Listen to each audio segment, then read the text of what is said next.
O Salmo 33 e o versículo 12 diz assim: Bem-aventurada é a nação cujo Deus é o Senhor, e o povo que ele escolheu para a sua herança. Fica aí que daqui a pouquinho eu tenho mais uma lição bíblica preciosa para você.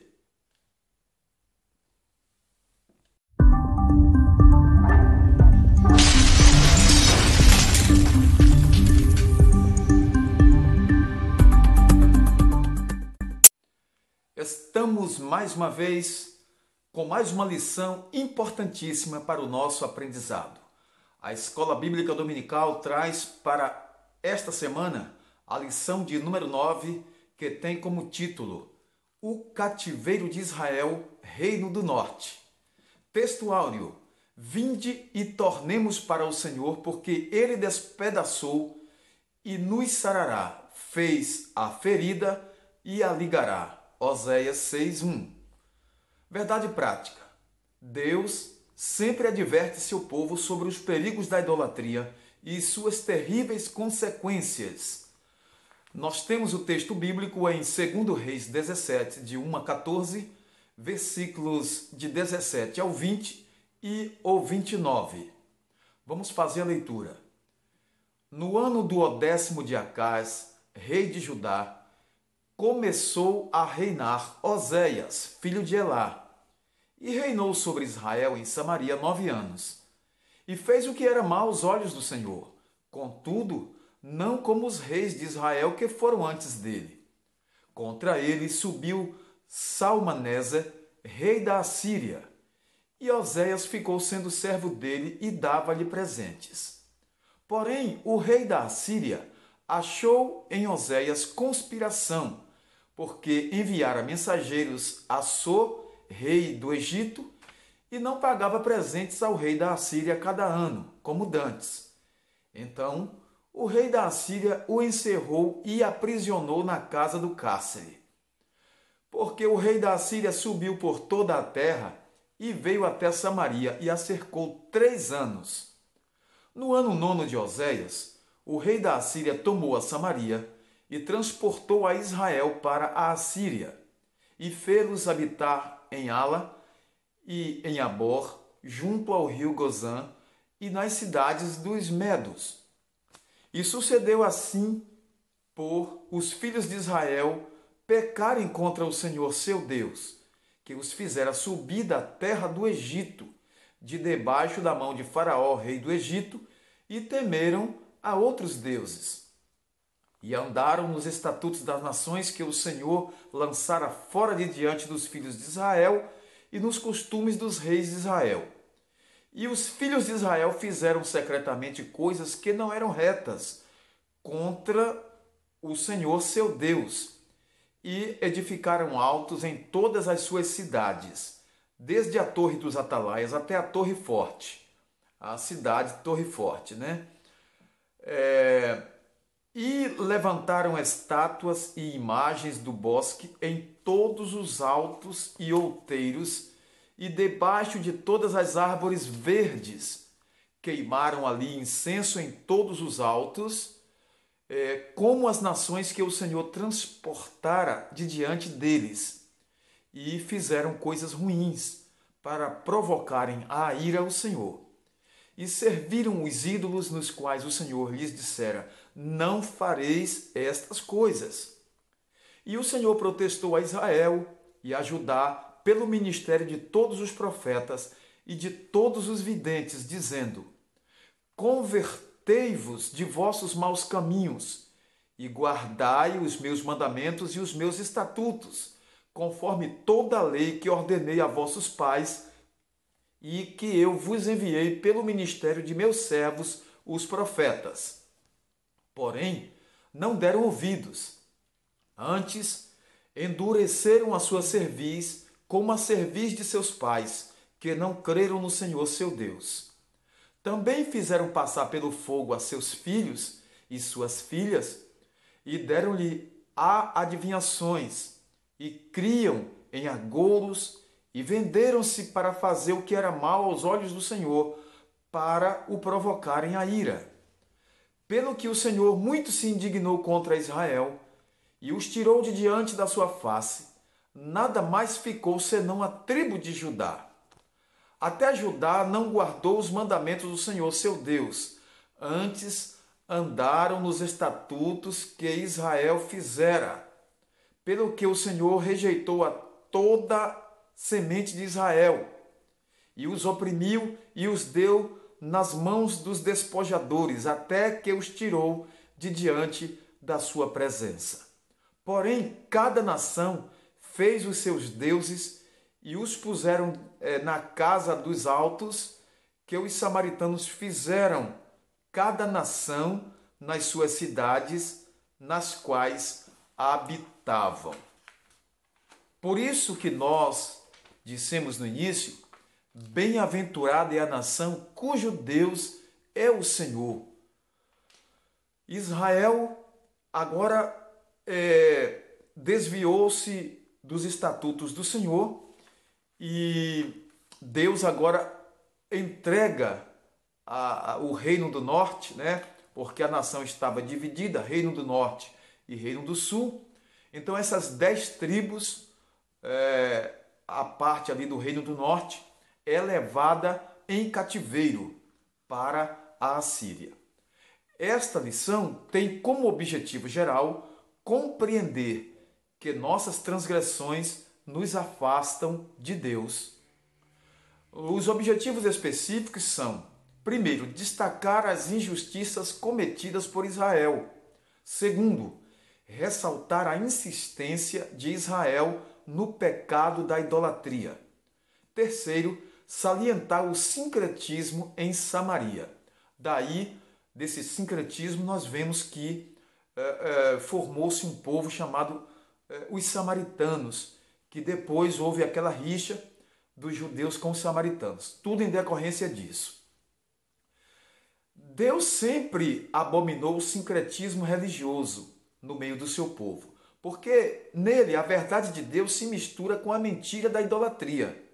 No sincretismo, parte das crenças e dos rituais de religiões distintas são combinadas em uma só prática.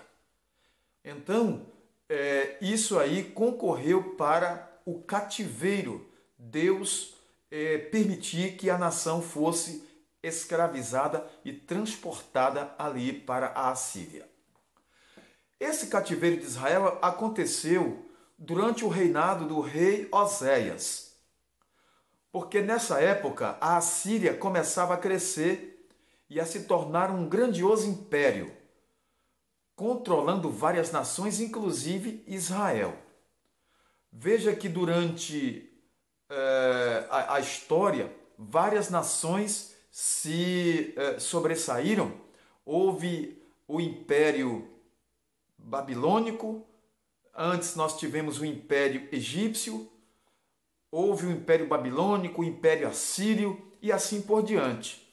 Então, Israel fez o que era mal aos olhos do Senhor. As tribos do norte pecaram grandemente contra Deus e Deus permitiu que o reino do norte fosse levado cativo.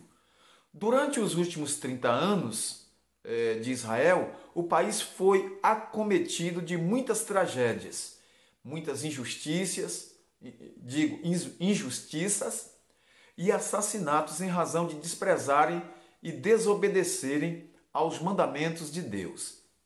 A nação israelita entrou em decadência política, social, econômica e religiosa nesta época. A desobediência só traz essas coisas. Por isso que, mais uma vez, a gente reforça: bem-aventurada é a nação cujo Deus é o Senhor. Bem-aventurada a nação que se volta para obedecer a Deus e observar os seus estatutos e mandamentos. E isso é muito importante. Nós queremos chamar muita atenção disso.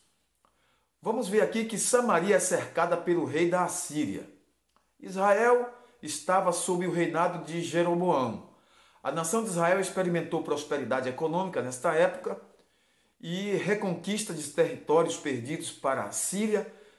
Síria, não é a Assíria, é Síria, que durante muito tempo dominava a Palestina.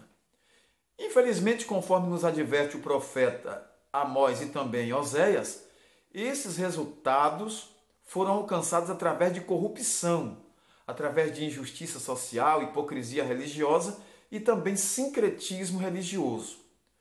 Os períodos de prosperidade não fizeram o povo retornar a Deus para adorá-lo conforme a lei. Isso não adiantou muita coisa, não.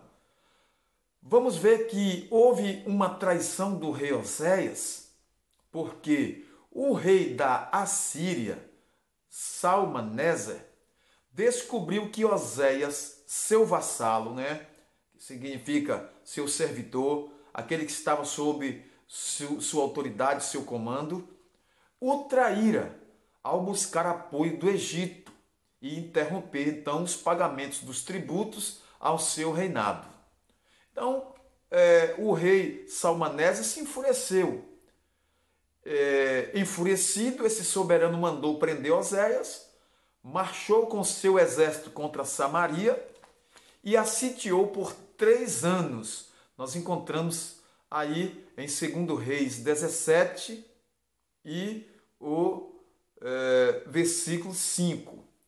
A partir daí, Israel não teria mais chances de negociação, só lhe restaria a guerra e a consequente deportação. Vamos ver o texto bíblico? Vamos ler com todos vocês? Por gentileza, pegue sua Bíblia e vamos ler o texto da leitura em classe. 2 Reis 17, 1 a 14, 17 a 20 e o versículo 29. Então, observe que nesta lição aí, está patente que houve uma traição do rei Oséias e o rei da Assíria se revoltou, ficou muito enfurecido. Então, observe que no ano do 10º de Acás, rei de Judá, começou então a reinar Oséias, filho de Elá, e reinou sobre Israel em Samaria 9 anos. Estando sob a autoridade do rei da Assíria, porque Oséias tornou-se seu vassalo, as tribos do norte estavam agora sob a autoridade, o comando da Assíria. Então, o rei, enfurecido porque Oséias o traiu, consultando lá o rei do Egito, interrompeu os pagamentos de impostos e estava então se rebelando, o rei parte para a ação. Leva sua tropa, seu exército para invadir essa região, as 10 tribos, chamado o Reino do Norte. E então nós encontramos aqui, neste tópico, na primeira parte, a traição do rei Oséias, que a partir daí, então ele não teria mais chances de negociação, não adiantaria mais negociar. O rei da Assíria, vamos novamente falar o nome dele aqui, Salmaneser, partiu para a ofensiva. Veja a advertência dos profetas. O aumento da riqueza nacional, especialmente sob o reinado de Jeroboão II, fez com que pequenos proprietários fossem expoliados pelos mais ricos, até que se tornassem pobres e servos desses usurpadores. Enquanto os mais abastados viviam na extravagância, os pobres eram vilipendiados e permaneciam na miséria. Observe que aqui nós estamos percebendo a injustiça social, a expoliação. Deus é contra essas coisas. Deus não gosta de injustiça. Deus não suporta a injustiça, porque Ele é um Deus justo. Essas injustiças fizeram com que os profetas Amós e Oséias formalizassem graves denúncias. Está aqui em Amós capítulo 5, a partir do versículo 6, vamos ver aqui, não é? Amós falando sobre isso, aqui a palavra de Deus, ela nos diz que os profetas eles bradaram bradaram contra as injustiças. Amós, capítulo 5, a partir do versículo 6. O que é que diz a palavra de Deus? Vamos ler aqui com todos vocês. Buscai o Senhor e vivei, para que não se lance na casa de José como um fogo, e consuma e não haja em Betel quem o apague. Vós que converteis o juízo em alosna e deitais por terra a justiça. Procurai o que faz o sete estrelo e o Órion, e torna a sombra da noite em manhã, e escurece o dia como a noite, o que chama as águas do mar e as derrama sobre a terra. O Senhor é o seu nome. A partir daqui nós vemos a voz do profeta muito forte, bradando contra essas injustiças. Ele fala aqui da grandeza de Deus, que controla tudo, que é o Deus soberano, o que controla o mar, que controla as estrelas, o Deus Todo-Poderoso. O Todo-Poderoso sempre abominou o sincretismo em Israel, em que o povo adorava os ídolos e, ao mesmo tempo, oferecia cultos a Deus. Foi por isso que o profeta Amós advertiu aquela obstinada nação com tanta severidade. Deus não se deixa escarnecer e não coloca um coração dividido com outros deuses ou objetos de adoração. Ou servimos a Deus ou não. Por isso que Josué disse: escolhei, pois, a quem vós quereis servir. Elias também falou: escolhei, pois, a quem vocês querem oferecer culto, a quem vocês querem servir, ou a Deus ou a Baal. Deus não se deixa escarnecer e não divide a sua glória com ninguém.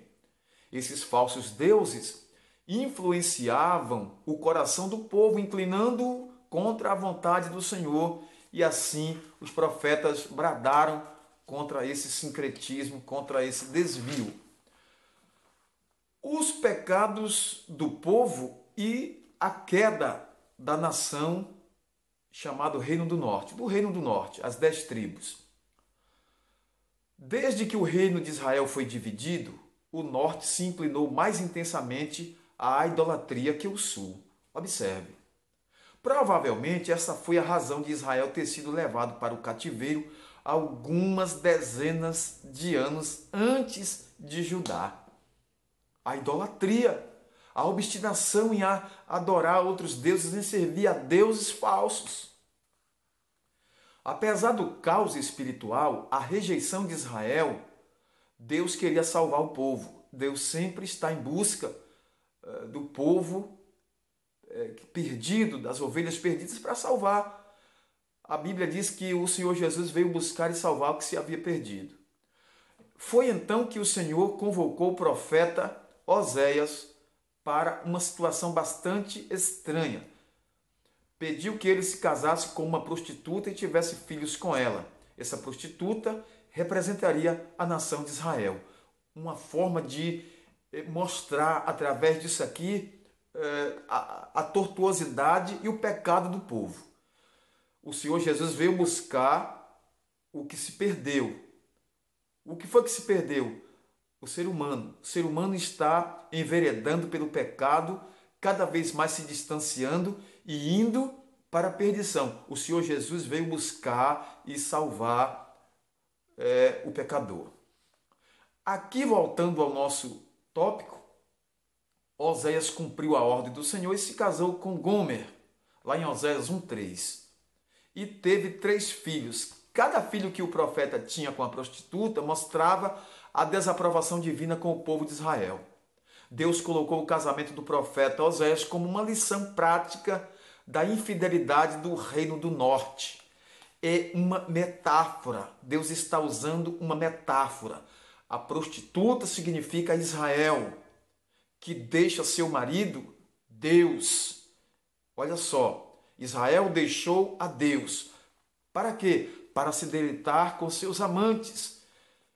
Quais eram os amantes? O Egito e a Assíria. E ainda pagava para estar com eles.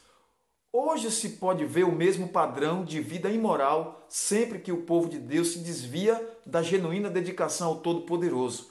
Deus usou essa metáfora do casamento do profeta Osés para ensinar a nação de Israel, o reino do norte, como eles estavam agindo. Deus usou isso para que a nação percebesse a gravidade da sua situação. O reino do norte. Os pecados relacionados à exploração e indiferença para com o pobre, a expoliação, a injustiça social, foram duramente criticados pelos profetas. Em todos os profetas se vê isso, principalmente em Oséias e Amós. Percebe-se que tais iniquidades são colocadas em pé de igualdade com a idolatria. Pecado é sempre pecado. O profeta Amós condenou essas transgressões de maneira implacável. E está escrito: ouvi esta palavra, vós, vacas de Bazã, que estais no monte de Samaria, que oprimis os pobres, que quebrantais os necessitados. Ouvi isto, vós que anelais o abatimento do necessitado e destruís os miseráveis da terra. Amós 4:1 e capítulo 4, versículo 8. A situação era tão grave que até os sacerdotes fizeram um conluio com os governantes para extorquir o povo. Meu Deus! Deus fez um juramento dizendo que jamais se esqueceria das maldades de Israel. Isso foi se avolumando e a consequência foi o cativeiro. Vamos ver agora que os estrangeiros ocupam a Terra Santa, principalmente ali a região de Samaria e a cidade de Samaria, e houve uma mistura de gente e depois formou-se os samaritanos, que depois houve aquela rixa, quando Jesus encontrou a mulher samaritana e a mulher disse aquelas palavras para o Senhor: os judeus não se comunicam com os samaritanos por causa exatamente desse episódio aqui, da mistura de gente, do sincretismo, e formou aquela miscelânea, aquela mistura de pessoas distanciadas dos caminhos do Senhor. Não exatamente pela mistura de seres humanos, mas pelas práticas. Aqui se está condenando as práticas. Então, após o exílio, alguns israelitas pobres permaneceram em Samaria e região. A política dos assírios era que os territórios expoliados fossem reocupados por povos de outras etnias e origens. Então, observe que, promovendo assim, então, uma grande migração e recenseamento de pessoas. O objetivo era misturar as nacionalidades para evitar possíveis rebeliões e enfraquecer as províncias. Essa mistura de gente, segundo nós encontramos na Bíblia em Neemias 13:3 e Jeremias 25:20, fez com que o povo de Israel, que restou em Samaria junto aos deportados de outras nações, tornasse a religião israelita ainda mais sincrética. É por isso que lemos no Evangelho de João, João 4:9. Os judeus não se comunicam com os samaritanos. Vamos ver agora essa questão aí de Jesus com os samaritanos. Apesar do antagonismo, da rixa, dessa coisa adversa entre um povo e outro, dos judeus e os samaritanos, Jesus os contemplou com muito amor. Observe que ele deu atenção à mulher samaritana, lhe anunciou o reino de Deus, fazendo-a conhecedora da fonte da água que sacia a sede humana de forma definitiva. João capítulo 4, versículos 13 e 14, nós temos ali algo que enche o nosso coração de alegria, de gozo, de contentamento em saber que Deus não faz acepção de pessoas. O Senhor Jesus não faz acepção de pessoas. Em razão da dúvida daquela mulher sobre o legítimo lugar de adoração a Deus, Jesus foi muito enfático em dizer que o lugar não é o físico ou o geográfico, e sim espiritual, o coração do homem. Na parábola do bom samaritano, Jesus contrasta a religiosidade excessiva dos líderes religiosos judeus com a natureza espiritual de um samaritano que tinha um coração bom. Por isso que o título da parábola é O Bom Samaritano. O mais importante não é a religiosidade. E a religiosidade está cegando, está destruindo.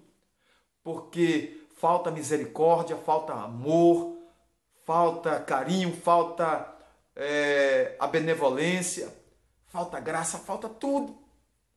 Então, Jesus condenou a religiosidade dos fariseus, dos saduceus, dos líderes judeus que realmente tinham a religião e não tinham a graça, não tinham o amor, não tinham o espiritual, que era o mais importante. Foi aquele homem considerado indigno que mostrou compaixão para com o ferido à beira do caminho. Então, o samaritano, tão criticado, tão falado, tão detestado, ali o Senhor Jesus mostra que o bom samaritano cuidou daquele homem ferido à beira do caminho. Mas um samaritano que ia de viagem chegou ao pé dele e, vendo-o, moveu-se de íntima compaixão. Lucas capítulo 10, versículo 33. O mestre quebrou paradigmas de religiosidade e espiritualidade ao se relacionar de forma amável e acolhedora com os samaritanos, tão detestados. Havia uma rixa, havia uma barreira. Jesus quebrou, porque os judeus não se comunicavam, eles tinham uma barreira muito grande. Os judeus, eles consideravam os samaritanos muito impuros, idólatras, pessoas indignas. E o Senhor Jesus acolheu e começou a conversar com uma mulher. Disse: logo, tu sendo judeu, conversa comigo, que sou uma mulher e uma mulher samaritana. E o Senhor Jesus mostrou ali que ele veio buscar o perdido pecador. Então, nós podemos perceber aqui que Israel é levado cativo, o reino do norte foi levado cativo, finalmente Deus puniu, Deus colocou ali uma forma de cobrar por aquela desobediência. Deus estava punindo o pecado, a desobediência, e os homens pecadores estavam sofrendo a consequência dos seus pecados. Tá certo? Então, não faltou advertência, Deus sempre advertiu. Os profetas sempre foram contundentes. Não faltou aviso, não faltou advertência. A idolatria, o pecado, estava agora sendo punido. Todavia, como nós podemos perceber na lição, Deus é sempre misericordioso. Sempre misericordioso é o Senhor. Cada vez mais a nação afundava-se em seus pecados, e a maneira drástica, porém misericordiosa e amorosa de Deus retornar seu povo ao aconchego do seu amor foi, infelizmente, conduzido ao cativeiro e à dispersão. Que Deus nos ajude a atentarmos mais para a sua palavra, a fim de que não possamos colher frutos amargos, frutos da desobediência. Que Deus nos guarde, que o Senhor use de benevolência e misericórdia com cada um de nós, com a nossa nação. Deus tenha misericórdia do Brasil. Aqui, nesta lição, é um exemplo muito grande para todas as nações, porque o cativeiro do Reino do Norte, as 10 tribos que foram levadas cativas para a Assíria, fica como um exemplo. Brasil, desperta. Brasil, obedeça a palavra do Senhor. Líderes do Brasil, autoridades, voltem-se para o Senhor. Busquem a Deus enquanto vocês podem achar. Torne-se para o nosso Deus, nação brasileira. Volte-se para Deus. A nossa palavra, a palavra que Deus colocou em nossos corações, todos nós nesta ocasião, nesta semana, é essa: bem-aventurada é a nação cujo Deus é o Senhor e a nação que Ele escolheu para a sua herança. O Brasil é do Senhor Jesus Cristo. O Brasil é de Jesus. E nós estamos orando por essa nação. Ao tomar o exemplo da nação de Israel, que na desobediência também recebia a justa retribuição pelos seus erros, pelos seus pecados, nós temos que agora pedir misericórdia a Deus. Deus tenha misericórdia do nosso Brasil. Que o Senhor abençoe as nossas autoridades, que o Senhor abençoe os nossos líderes, que o Senhor abençoe essa nação brasileira, o povo brasileiro, que é um povo de fé, um povo que confia no Senhor e um povo que sabe que realmente bem-aventurada é a nação cujo Deus é o Senhor e a terra que Ele escolheu por sua herança. Deus abençoe a todos, que o Espírito de Deus possa abençoar essa nação brasileira, que é a nossa terra do Brasil. Que Deus abençoe. Nós vamos orar e vamos apresentar a nossa nação nas mãos do Senhor. Deus eterno e poderoso, Pai eterno, nós te glorificamos nesta oportunidade, Senhor, sabendo que o Senhor é o Deus todo-poderoso, Criador dos céus e da terra, o Deus que controla todas as coisas, o Deus soberano. Nós te apresentamos agora a nossa nação brasileira. Eu sei que o Senhor mostra o exemplo bíblico daqueles que se desviaram dos teus caminhos, qual é a situação e como eles arcaram com um preço muito alto. Senhor, tenha misericórdia do Brasil, tenha misericórdia de nós. Nós clamamos por essa nação, nós clamamos pelas autoridades, nós clamamos pela liderança brasileira, nós clamamos pela igreja, nós clamamos pelo povo, nós clamamos pelos 212, 203 milhões de habitantes do Brasil. Senhor, guarda essa nação. Senhor, nos abençoe, nos guarde sempre. Em nome do Teu Filho Jesus, nós te pedimos a Tua bênção e te agradecemos agora e sempre. Amém. Deus abençoe a todos. Muito obrigado por sua atenção. Coloque aí embaixo nos comentários o que você deseja falar. Aqui nós agradecemos a Deus por sua participação. Nossos inscritos, não inscritos, você que quer participar, que quer comentar, está aí aberta a sua participação. Deus abençoe. Se você quiser se inscrever, toque neste botãozinho vermelho que está aí embaixo, inscrever-se e participe dos nossos vídeos, do nosso trabalho aqui no YouTube, que tem o objetivo de edificação de vidas, de expansão do Evangelho, de pregação da Palavra de Deus. Nós estamos aqui para cooperar com o reino de Deus e com a Palavra de Deus. Deus abençoe sua vida. Muito obrigado aos nossos inscritos, aos nossos irmãos, aos nossos amigos. Deus abençoe a todos em nome de Jesus e até o próximo vídeo, se Deus nos permitir.